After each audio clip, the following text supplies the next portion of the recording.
Did you know that over 70% of the newcomers in the classical music field online rely on digital tools to grow their audience and further their career?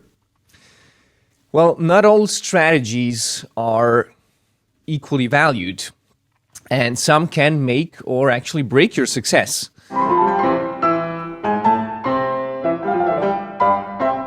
Hello and welcome to the Artful Maestro Podcast. My name is Nenad Leonart and I am your host for these episodes. And today we're going to hear about a very specific topic which I have had quite some experience in the past couple of years working as an online digital creator and working also as an online coach for other musicians who wanted to further their careers. It's about the do's and don'ts in the digital realm. Okay, so now I've had grown over 70,000 followers across different platforms in the last 3 years.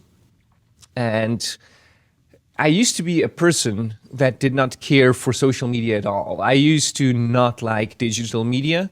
I said that's not real. We are losing touch. We are losing the connection and the interpersonal, which is like the real deal, right? And while that might be true, it also meant that I was missing out on all these great opportunities because, as in every development, these are just tools and tools are kind of neutral. So you have the positive side or you have also the negative side. And now it depends only on you, on what you want to focus on.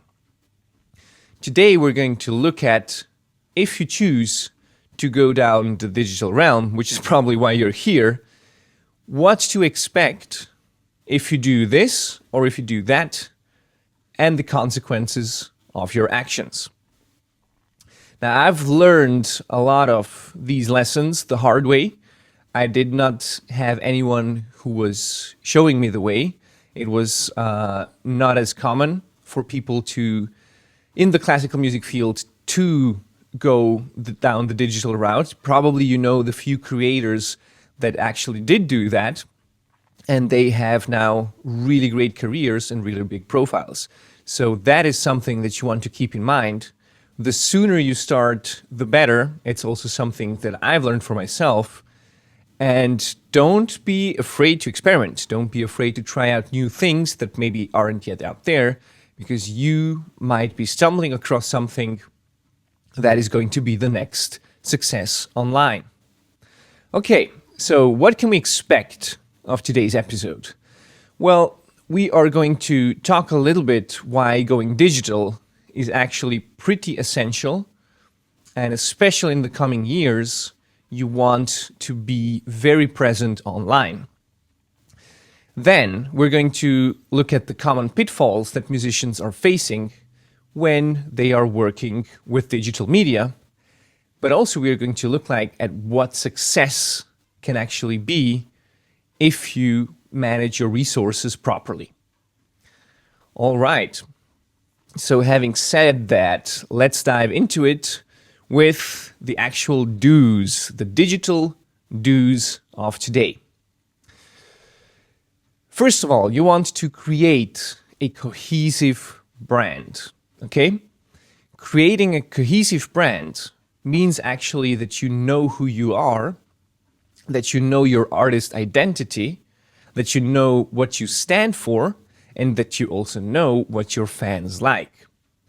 Now, to arrive at this point, you need to do quite a little bit of research, which we actually help clients do in our Artful Maestro program. In the coaching sessions that I do with clients, that's one of the main focuses. Because once that you get this right, once you know what your identity is and what your value is, you can actually sell that to people. And not in a salesy manner, but you know how to present yourself. You know what's important to you, what your value is, and other people will feel that too, so they can connect with you on a deeper level. Okay, so once that you know how your brand will look like, you gotta stay in that brand. Everything that you do everything that you create, everything that you design, everything that you communicate, it's all going to be inside of that brand. Reason being, the people want to get to know you and they want to create a relationship with you, which is based on trust. Now, you can probably imagine if you do one thing now and the next thing then, and tomorrow is very different content from what you did today, and it's all over the place, it's very hard for people to build trust to you. It's the same thing, like, let's say you have a friend who changes their opinion every 2 hours or 2 days or 2 weeks maybe. It's really hard to kind of get that person, to understand where they're coming from. And so it's always something that you can't really rely on. So you don't want that to be in your case. From a marketing standpoint, you want to be very reliable, but not too boring, right? So get somewhere in the middle. And how you can do that is, again, to create like your brand, to understand what your brand is about. And that's also like going to be the audio, it's going to be the visuals, it's going to be everything that you do. And then stay inside of the boundaries of your brand, but then be creative with that. And that's what people are going to love. The next thing that you want to do is really go for authentic engagement. You never know who's out there online. And the thing that you want to do is actually be yourself with these people. Again, staying inside of your boundaries of your brand. But what you want to do is to actually have genuine interactions with them and be sincere, be authentic, and help as many people as you can, basically with anything. There's so many folks having questions, especially in the classical music field, like what's this piece? Where do we get the sheet music? Why are you using this fingering? Hey, what about this instrument? You know, there's a lot of things that people want to know. And once you are the person that helps them out with this, they connect to you. And you don't even have to do this at your own content. Like if you don't produce as much content, you can just go ahead and join groups or comment on other people's videos that are generating questions. And ultimately, you also want to create comments that are generating more questions, so people start interacting more and more with you, and this leads to a higher engagement, and this leads to people knowing you better and actually furthering your relationship with them. So you can see there's like a relationship theme going on here. The next thing is what you want to do is invest in quality content. Now, it's better to have less but more quality content than to have much content, the quality being meh. Reason being, especially if you want to have new followers, if you want to have new people coming into your world, they need to have a very, very specific idea of who you are and what your quality is. So when you make your content, make sure that all that you set up in your brand theme is there, right? So it's your tone of voice, it's what you stand for, it's your values, your visuals, your kind of music, and then make it the best possible. Okay, so it's really engaging, or that is very interesting for people, for example, to share, or that's something that they've never seen before, something that's unique, okay? And it means putting in a lot of work, especially in the beginning if you're not familiar with the content. Now, it also doesn't mean that once you have like this one piece of content that you think is great and you post it, the whole world is going to come and welcome you with open arms, because that's not how it works. Usually, and this is what I suggest to all my clients that I work with, you want to start early and you want to build up upon these single methods that you're doing. So let's say you create one type of short form content like a reel or a TikTok.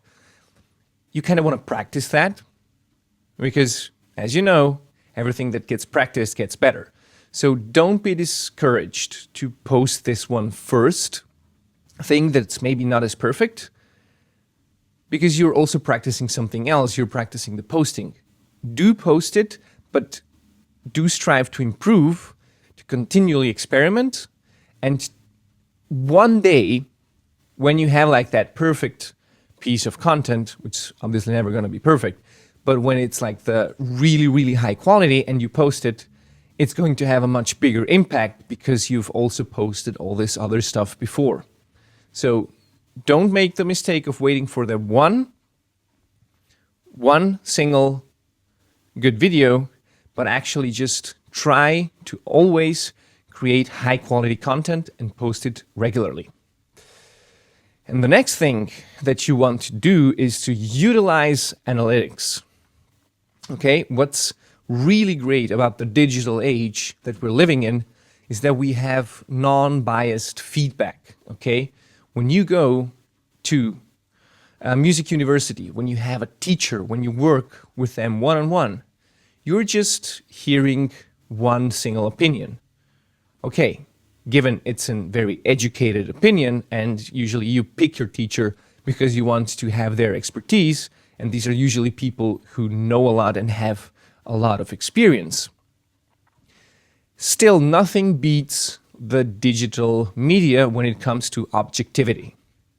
Now, if you think video is going to do great or it's going to do not so great, beforehand it's just opinions. But when you post it and you actually look at how long the people have watched it, who watched it, like the demographics, male, female, what age, how the engagement was it generating a lot of comments, or was it generating a lot of likes, or has it just been replayed a couple times?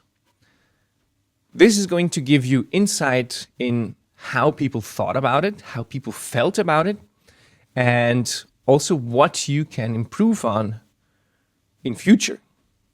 So make analytics your friend, and for everything that you put out in the digital world, make sure to go back and check out how people reacted to it.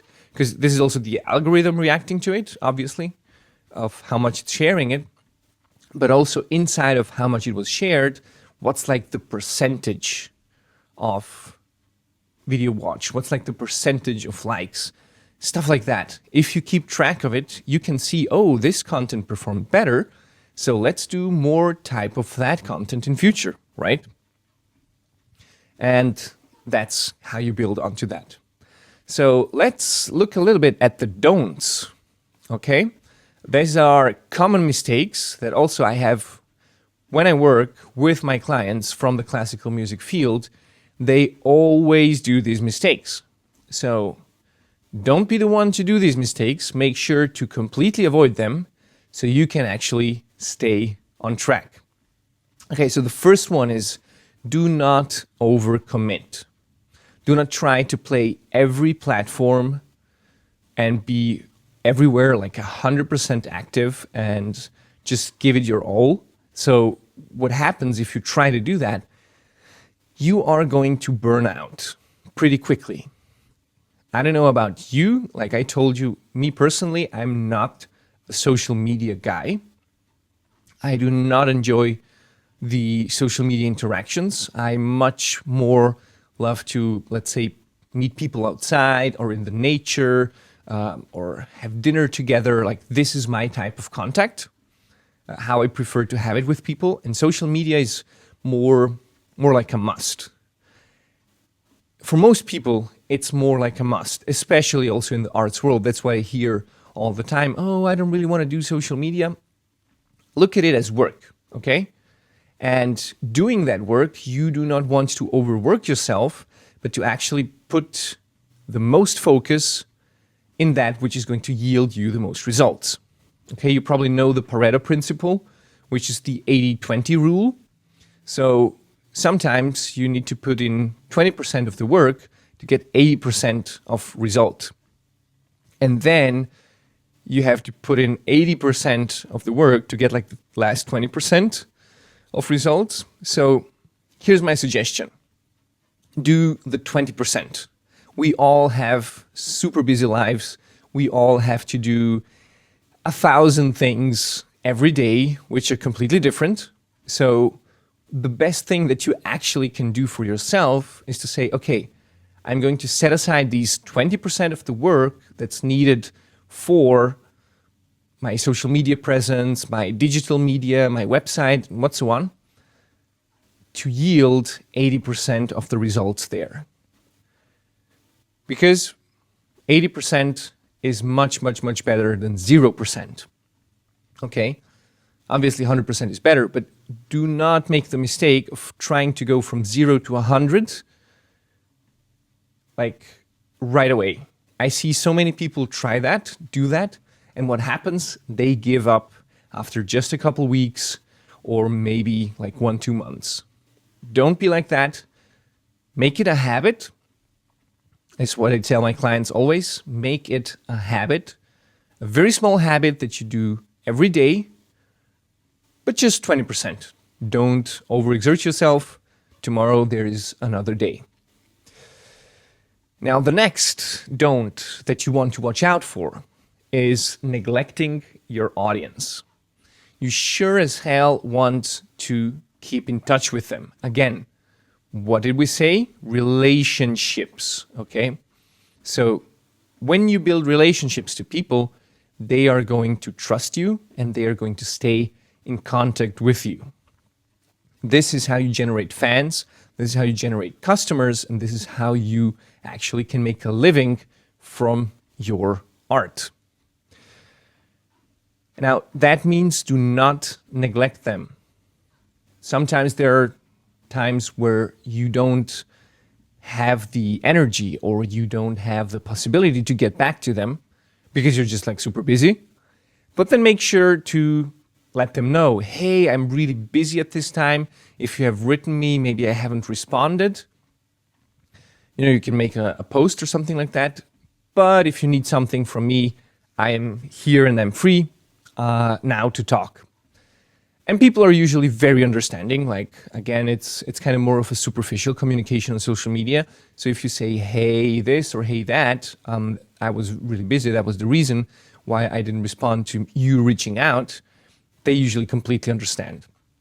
Like I have people, when we write back and forth, sometimes I had this week a guy responding me after over a year, and he was apologizing that he didn't respond, which is quite funny. But sometimes it really takes a long time, and you never know what's going to happen. So never neglect them, and even if you don't have the time, make sure to let them know that you don't have the time. Okay. Do not ignore feedback. If you get a lot of feedback by people, and especially by the people that you trust, and also the feedback from the algorithm, the feedback from the data that you're getting out of the analytics, do not ignore those. That's actually very important. So just to differentiate, I'm talking about feedback, which means, hey, this is good quality or this is bad quality. This is something that you can do more of, or this is what you can do something less of. I'm not talking about the hateful comments or like people trying to get into an argument with you. This is not what I'm talking about. I actually think that sometimes this can even be useful. We'll talk about that in another episode, but just like imagine if you can create some controversial aspects to your posts or to something that you're saying, you get to engage more with the people on that. Again, this is a fine line that you don't want to cross, but usually take care of listening to the feedback of other people. And maybe you even decide that you want to go full professional on this and save a unbelievable amount of time and energy, and you actually talk to a professional, somebody who has done this, somebody who has helped a lot of people with, and you say, okay, can you go and look at my profile? This is, by the way, also something that we do at Artful Maestro, and it's going to become a part of this podcast as well. So in the community, what we have are look at my profile. So people would just go and post in their links of their profile, and then I would go and discuss with it. And we also have like a full group that is going to give some feedback. Oh, you see, I thought this was really good, and I thought this wasn't really for my taste, or this was sticking out in a very interesting manner. So what we will do is actually go and look at each other's profiles and give each other feedback from a professional standpoint. So this is something that you really want to take care of, especially if you're putting a lot of work into your content. And the last one is do not chase trends blindly. There's a lot of online trends. And what I found is that the best creators online, they actually manage to stay true to themselves all the time. Sometimes they will play a little bit with the trends, but only so much as to still stay in their strength as artists. I see a lot of not so good creators just chasing these trends, and whatever happens, it's like kind of playing the lottery. You know that almost no one wins it, right? But people play all the time, and they kind of pay money to just give it away because the chances of actually winning the lottery are so small.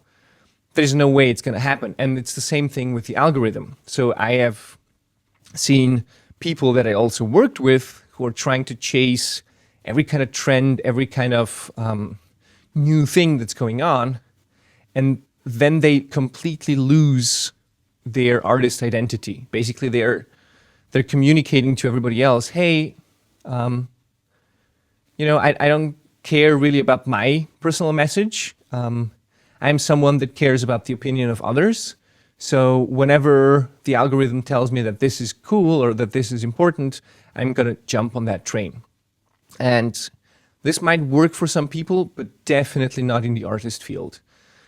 So I strongly recommend you to be aware of the trends, but do not go so much out of your own way that you actually lose touch with yourself, because your followers will lose the touch with you too. Okay, now that we have talked about the do's and the don'ts, let's recap them just real quickly. Okay, so what you really want to do is 1, create a cohesive brand. 2, you want to engage authentically. 3, you want to invest in quality content. And 4, you want to utilize analytics. So cohesive brand, authentic engagement, quality content, and analytics. And what you really want to avoid, the don'ts, you don't want to overcommit. You don't want to neglect your audience. You don't want to ignore important feedback, and you don't want to chase trends blindly.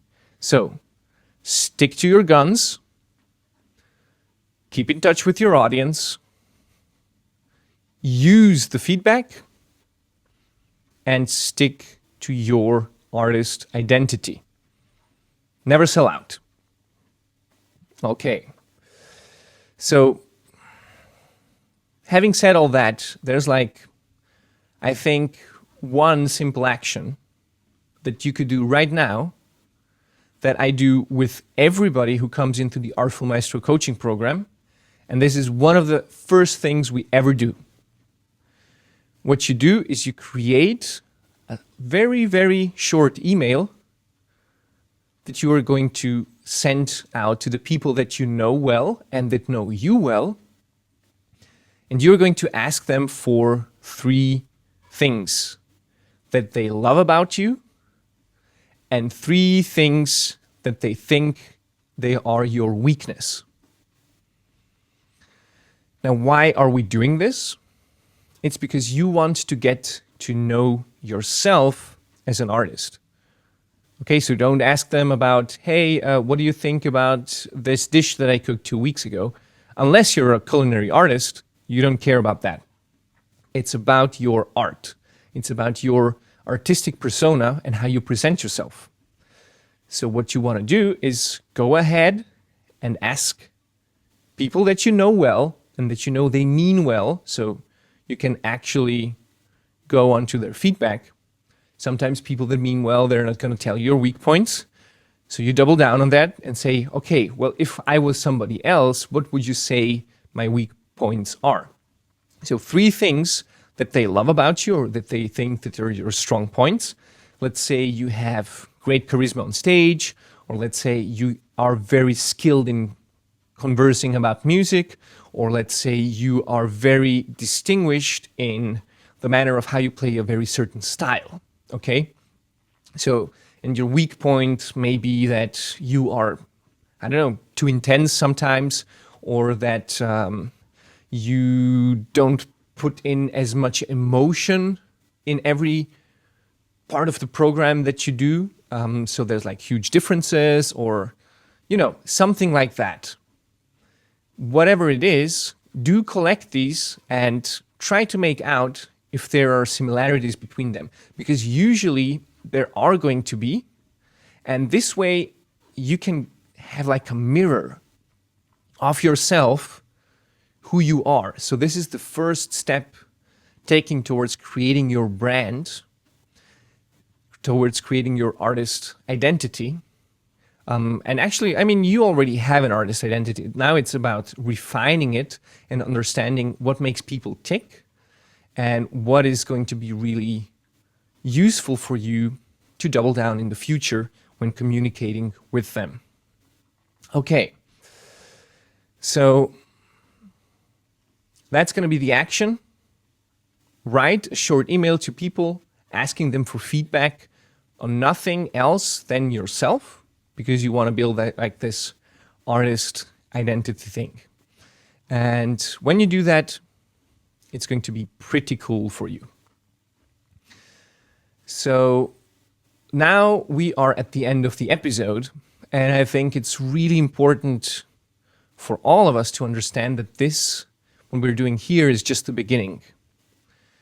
We have had these digital tools, we have had social media growth, not such a long time. It's been maybe 10, 15 years where it was really around, where people figured out that they can use it for stuff like this. And actually, it's going to get even much more intense. I predict that almost all of life and like business stuff that's going on, even in the arts field, is going to move more and more towards the digital realm. And you can see that people who have caught on to this, they have established themselves. They have already started generating revenue from this. And I know a couple people that I've already interviewed, and we're going to have these interviews in the podcast, who completely live off their music. Like I talked to somebody who said, I don't even play concerts anymore because concerts are paid much worse than what I'm actually making online with the stuff that I love to do. So yeah, I just take the concerts that I actually enjoy.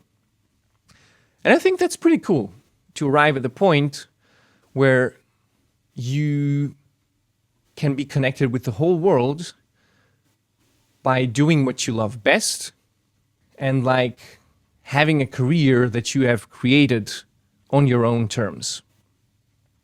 So go and write this letter to the people that you know, ask them about your strong and weak points, and start your journey towards getting to know who you actually are, okay?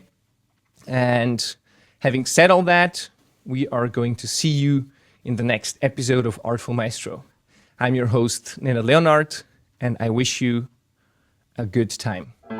See you.